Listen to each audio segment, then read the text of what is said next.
Hello friends, welcome to my YouTube channel. അപ്പോൾ നമ്മൾ ഇന്ന് എങ്ങോട്ടാണ് പോകുന്നത് വെച്ച് കഴിഞ്ഞാൽ ഈശ യോഗ സെൻറ്ററിലേക്കാണ്. ഞാൻ ഇതിന് മുമ്പ് ഒരൊറ്റ പ്രാവശ്യം മാത്രമേ അവിടെ പോയിട്ടുള്ളൂ. നമ്മൾ കല്യാണം കഴിഞ്ഞിട്ട് വർക്കിന് വേണ്ടി ഇവിടെ വന്ന സമയത്ത്, കോയമ്പത്തൂർ വന്ന സമയത്ത്, ഇപ്പോൾ 3 ഇയേഴ്സ് ഗ്യാപ്പിന് ശേഷം വീണ്ടും നമ്മൾ 3.5 ഇയേഴ്സ് ഗ്യാപ്പിന് ശേഷം ദേവുവിനായിട്ട് പോവുകയാണ്. ദേവു ആക്ച്വലി നമ്മുടെ പ്ലാനിൽ ഇല്ലാത്ത ഒരാളായിരുന്നു കേട്ടോ. അവളെ കൂട്ടാതെ പോകണം എന്നായിരുന്നു വിചാരിച്ചു. പിന്നെ നമുക്ക് മനസ്സ് സമ്മതിച്ചില്ല, കാരണം അവളെ കൊണ്ടുവന്നു. പിന്നെ നമുക്ക് തമിഴ്നാടൻ ഗ്രാമീണ ഭംഗി കാണുന്നുണ്ടെങ്കിൽ ഈ ഒരു വഴിയിൽ കൂടെ എന്തായാലും പോകണം. അപ്പോൾ എന്താണെന്ന് വെച്ച് കഴിഞ്ഞാൽ നമുക്ക് ചെറിയ വെള്ള പെയിൻ്റ് അടിച്ച ഉയരമില്ലാത്ത വീടുകളൊക്കെ കാണാം. അപ്പോൾ നമ്മളങ്ങനെ ഫൈനലി നമ്മുടെ ഈശായോഗ സെൻറ്ററിലേക്ക് എത്തിയിട്ടുണ്ട്. ഞാൻ വിചാരിച്ചു ഇതിപ്പോൾ റാൻഡം ഡേ ആയ കാരണം വലിയ തിരക്കൊന്നും ഉണ്ടാവില്ല എന്ന്. പക്ഷെ അവിടെ പോയപ്പോൾ റഷ് ഉണ്ടായിട്ട് കണ്ടപ്പോൾ എൻ്റെ പൊന്നു എൻ്റെ കണ്ണ് തള്ളിപ്പോയി. അത്രയ്ക്കും റഷ് ഉണ്ടായിരുന്നു അവിടെ. പിന്നെ നമുക്ക് ഈ വിഗ്രഹത്തോട് അടുക്കും തോറും നമുക്ക് അതിൻ്റെ മുഖം കാണാനുള്ള ഭയങ്കര ഒരു ക്യൂരിയോസിറ്റി ഉണ്ടാവും. പിന്നെ വേറൊരു കാര്യം എന്താണെന്ന് വെച്ച് കഴിഞ്ഞാൽ എല്ലാവരും ഒരു കോൺസെപ്റ്റാണ് ഇവിടെ ഈ ഒരു വിഗ്രഹം മാത്രമാണ് ഇമ്പോർട്ടൻ്റ് എന്നുള്ളത്. പക്ഷേ ഇതിൻ്റെ ബാക്കിലായിട്ടൊരു ഹ്യൂജ് ആയിട്ടുള്ള ഒരു ആശ്രമം തന്നെ ഉണ്ട്. അപ്പോൾ ആശ്രമത്തിൽ നമുക്ക് സ്റ്റേ ചെയ്യാനുള്ള ഫെസിലിറ്റി ഉണ്ട്. നമ്മൾ ശിവരാത്രി ദിവസങ്ങളൊക്കെ പ്രിഫർ ചെയ്യുന്ന ആൾക്കാരാണെന്നുണ്ടെങ്കിൽ ഡെഫിനറ്റ്ലി നമ്മൾ ആശ്രമത്തിൽ 2 days ബിഫോറൊക്കെ വന്നിട്ട് സ്റ്റേ ചെയ്യുകയാണെങ്കിൽ ബെറ്റർ ആയിരിക്കും. 2 days ബിഫോറൊക്കെ വന്ന് സ്റ്റേ ചെയ്യണമെന്നുണ്ടെങ്കിൽ അറ്റ്ലീസ്റ്റ് നിങ്ങൾ 1 month ബിഫോറെങ്കിലും ബുക്കിംഗ് ഒക്കെ ചെയ്യണം. ഇതെൻ്റെ സെക്കൻഡ് വിസിറ്റാണ്. പക്ഷേ ഇതിനു മുമ്പ് ഞാൻ ഒരു പ്രാവശ്യം ശിവരാത്രിക്ക് ഇവിടെ വരാൻ ട്രൈ ചെയ്തിട്ടുണ്ട്. ഞാനും സിസ്റ്ററും ഹസ്ബൻഡും കൂടെ വരാൻ ട്രൈ ചെയ്തിട്ടുണ്ട്. നമ്മൾ 2 kilometer ഇതിൻ്റെ തൊട്ടടുത്ത് വന്നിട്ട് നമുക്ക് എല്ലാ വഴികളും ബ്ലോക്കാണ്, റഷാണ്. അതുപോലെ തിരിച്ച് നമ്മൾ വീണ്ടും ഒരു 6 kilometer പോകും, വേറെ വഴി കൂടെ വരും. 2 kilometers ബിഫോർ അത് വന്നെത്തും. പിന്നെ വീണ്ടും അങ്ങനെ ലാസ്റ്റ് നമ്മൾ കാണാതെ തിരിച്ചു പോകേണ്ട ഒരു സിറ്റുവേഷൻ വന്നിട്ട് ഒരു ഡേ മുഴുവൻ കറങ്ങിയിട്ട് ഈ ട്രാഫിക്കിലും അതുപോലെ തന്നെ ബ്ലോക്കിലും കിടന്ന് കറങ്ങിയിട്ട് അതുപോലെ ഇവിടെ വന്ന് സ്റ്റേ ചെയ്യേണ്ട ആൾക്കാരാണെന്നുണ്ടെങ്കിൽ 1 month ബിഫോറൊക്കെ ബുക്ക് ചെയ്തിട്ട് ശിവരാത്രിയൊക്കെ കാണുന്നുണ്ടെങ്കിൽ നല്ല രീതിയിൽ സെലിബ്രേഷൻസ് ഉണ്ടാവും, അടിപൊളിയായിരിക്കും. അപ്പോൾ നമുക്കൊന്നുമില്ലെങ്കിൽ നേരത്തെ കൂട്ടിയിട്ടൊക്കെ അവിടെ എത്താനുള്ള ട്രെയിനിങ് ചെയ്യണം. അപ്പോൾ ഇവിടെ എന്ന് പറഞ്ഞു കഴിഞ്ഞാൽ ഫുള്ളായിട്ട് എനിക്ക് തോന്നിയ വേറൊരു എക്സ്പീരിയൻസ് എന്താണെന്ന് വെച്ചാൽ നമുക്ക് നല്ല പട്ടയുടെയും ഗ്രാമ്പൂവിൻ്റെ ഒക്കെ സ്മെല്ലായിരിക്കും. എയറിന് നല്ല ഹെവി എയർ ഉണ്ടായിരിക്കും. പക്ഷേ അതിനൊക്കെ നമുക്ക് ഈ പട്ടയുടെയും ഗ്രാമ്പൂവിൻ്റെയും സ്മെല്ലായിരിക്കും. ഭയങ്കരമായിട്ട് നമുക്ക് സൂത്തിങ് ഫീൽ കിട്ടും. പിന്നെ ഇവിടെ വരുമ്പോൾ നോർമലി എല്ലാവരും പറയുന്നൊരു കാര്യമാണ്, എല്ലാവർക്കും അറിയുമെന്ന് എനിക്കറിയില്ല, പക്ഷേ ഇവിടെ നമുക്ക് സ്ലീവ്ലെസ് അപ്പോൾ തന്നെ എക്സ്പോസിങ് ഡ്രസ്സുകളൊക്കെ അത്രയ്ക്കും അലോഡല്ല. അവർ പ്രിഫർ ചെയ്യുന്നത് ആശ്രമത്തിലാണെങ്കിലും ഒക്കെ അവർ പ്രിഫർ ചെയ്യുന്നത് നമുക്ക് ഫുൾ നമുക്ക് കവർ ചെയ്യുന്ന രീതിയിലുള്ള ഡ്രസ്സുകളാണ് അവർ പ്രിഫർ ചെയ്യുന്നത്. എല്ലാ രീതിയിലും വരുന്ന ആൾക്കാരുണ്ട്, പക്ഷേ ആശ്രമത്തിൽ അതാണ്. പിന്നെ അപ്പോൾ തന്നെ ഫോൺ സൈലൻറ്റിലായിരിക്കണം, നോയ്സുകൾ ക്രിയേറ്റ് ചെയ്യാൻ പാടില്ല, അവിടുത്തെ റൂൾസ് ഫോളോ ചെയ്യണം. ആശ്രമത്തിലൊക്കെ പോയി നിൽക്കുകയാണെന്നുണ്ടെങ്കിൽ ഇത് ഞാൻ അവിടെ ആശ്രമത്തിലേക്ക് സ്റ്റേ ചെയ്യാൻ ആഗ്രഹിക്കുന്നവർക്ക് വേണ്ടി പറയുന്നൊരു കാര്യമാണ്. പിന്നെ അതുപോലെ തന്നെ നമ്മൾ ഇവിടെ പുരുഷന്മാർക്കാണെങ്കിൽ സൂര്യകുണ്ടും അതുപോലെ തന്നെ ലേഡീസിനാണെങ്കിൽ ചന്ദ്രകുണ്ടും ഉണ്ട്. അതിൽ കുളിച്ചതിന് ശേഷമാണ് നമ്മൾ ധ്യാനത്തിന് വേണ്ടി പോകേണ്ടത്. അപ്പോൾ എൻ്റെ അമ്മയും അച്ഛനും പോയിട്ടുണ്ടായിരുന്നു. അപ്പോൾ അവിടുത്തെ ഒരു എക്സ്പീരിയൻസ് അവർ പറഞ്ഞത് എന്താണെന്ന് വെച്ച് കഴിഞ്ഞാൽ നമുക്കൊരു പിന്നിട്ടാലടക്കം അത് വേറെ രീതിയിൽ സൗണ്ട് നല്ല ആംബിയൻസിൽ കേൾക്കും.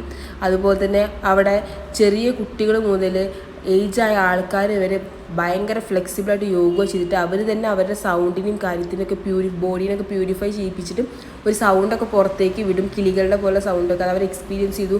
എന്നാലും അവിടെ പോയിട്ടൊരു ദിവസം സ്പെൻഡ് ചെയ്യണം എന്നുള്ളൊരു ആഗ്രഹം പറഞ്ഞു അവർ. അപ്പോൾ എനിക്ക് തോന്നി ആ ഒരു ആഗ്രഹത്തിൻ്റെ പുറത്താണ് നമ്മൾ ഈ ഒരു വിസിറ്റിന് ഇറങ്ങിയിരിക്കുന്നത്. അപ്പോൾ എല്ലാവരും ഈ ഒരു കാര്യങ്ങളൊക്കെ ഒന്ന് മൈൻഡിൽ വയ്ക്കും. പിന്നെ ഇതിനുള്ളിൽ തന്നെ റെസ്റ്റോറൻറ്റ്സും കാര്യങ്ങളെല്ലാം ഉണ്ട്. അപ്പോൾ എല്ലാ ഫെസിലിറ്റീസും ഉണ്ട്. അപ്പോൾ എല്ലാവരും ഈ ഒരു പ്ലേസിലുണ്ട്, മസ്റ്റായിട്ട് വിസിറ്റ് ചെയ്യുന്ന പ്ലേസാണ്. പിന്നെ ലൈറ്റ് ഷോ ഒന്നും പറയാതിരിക്കാൻ വേണ്ടി അടിപൊളിയാണ്. ഇത് പിന്നെ നമ്മൾ ചെന്നപ്പോൾ തന്നെ സേവ് സോയിൽ പറഞ്ഞിട്ടുള്ളൊരു പ്രോഗ്രാമാണ്.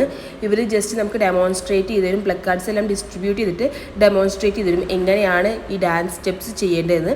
അതിൻ്റെ ഒപ്പം തന്നെ നമസ്കാര യോഗയും കാര്യങ്ങളെല്ലാം പറഞ്ഞു തരുന്നുണ്ട്. അതിനുശേഷം നമ്മൾ ഈ പ്ലക്കാർഡ് യൂസ് ചെയ്തിട്ട് വേണം ഇത് കളിക്കാൻ വേണ്ടിയിട്ട്. അപ്പോൾ ഇത് ഒരു 10 minutes ഒരു പ്രോഗ്രാമാണ്. 10 minutes 5 minutes ഒക്കെ ഉണ്ടാവുള്ളൂ. അത് കഴിഞ്ഞ് കഴിഞ്ഞാൽ നമസ്കാര യോഗ, അതിനുശേഷം ഒരു 5 minutes സദ്ഗുരുവിൻ്റെ ഒരു സ്പീച്ച് ഉണ്ടാവും ഓഡിയോയിൽ. അതിനുശേഷമാണ് നമുക്കൊരു 7:15 ഒക്കെ ആകുമ്പോഴേക്കും നമുക്ക് ലൈറ്റ് ഷോ സ്റ്റാർട്ട് ചെയ്യും. ലൈറ്റ് ഷോ കാണാൻ ആഗ്രഹമുള്ള ആൾക്കാർ നല്ലപോലെ അത് എക്സ്പീരിയൻസ് ചെയ്യണമെന്നുണ്ടെങ്കിൽ ഒരു 7 o'clock ഒക്കെ ആകുമ്പോഴേക്കും അല്ലെങ്കിൽ 6:30 ഒക്കെ ആകുമ്പോഴേക്കും ഇവിടെ വന്നിട്ട് സ്ഥലം പിടിക്കണം. അതും സെൻറ്ററിൽ പിടിക്കണം, അല്ലെങ്കിൽ ലാസ്റ്റിൽ. അതായത് ഫ്രണ്ടിലൊന്നും വന്നിരിക്കുന്നത്, ഫ്രണ്ടിൽ വന്നിരുന്നത് നമുക്ക് അത്ര രീതിയിലായിട്ട് എക്സ്പീരിയൻസ് ചെയ്യാൻ പറ്റില്ല. നമുക്ക് സെൻറ്റർ ആണെങ്കിലും ലാസ്റ്റ് ആണെങ്കിലും നല്ല അടിപൊളിയായിട്ട് കാണാം. അത് മസ്റ്റായിട്ട് കണ്ടിരിക്കേണ്ട ഒരു കാര്യമാണ് കേട്ടോ.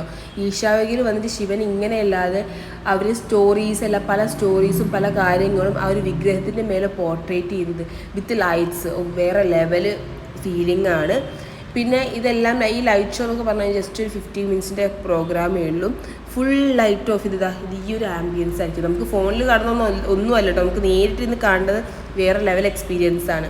അപ്പോൾ നമ്മൾ ലൈറ്റ് ഷോ ഒക്കെ കഴിയുമ്പോഴേക്കും ഒരു 7:45 ആവും. ഒരു 8 മണിയൊക്കെ ആകുമ്പോഴേക്കും ധ്യാനലിംഗം മറ്റേ ആശ്രമമൊക്കെ ക്ലോസ് ചെയ്യും. അപ്പോൾ അതിന് മുമ്പ് തന്നെ പോയി വിസിറ്റ് ചെയ്യുക. അപ്പോൾ നമ്മളൊരു 2 മണി ആ സമയത്തൊക്കെ ഈശായുഗയിൽ എത്തുകയാണെന്നുണ്ടെങ്കിൽ നമുക്ക് എല്ലാം എക്സ്പ്ലോർ ചെയ്തിട്ട് ഈ ലൈറ്റ് ഷോയും കാര്യങ്ങളൊക്കെ കണ്ടിട്ട് റിലാക്സ് ആയിട്ട് വരാം.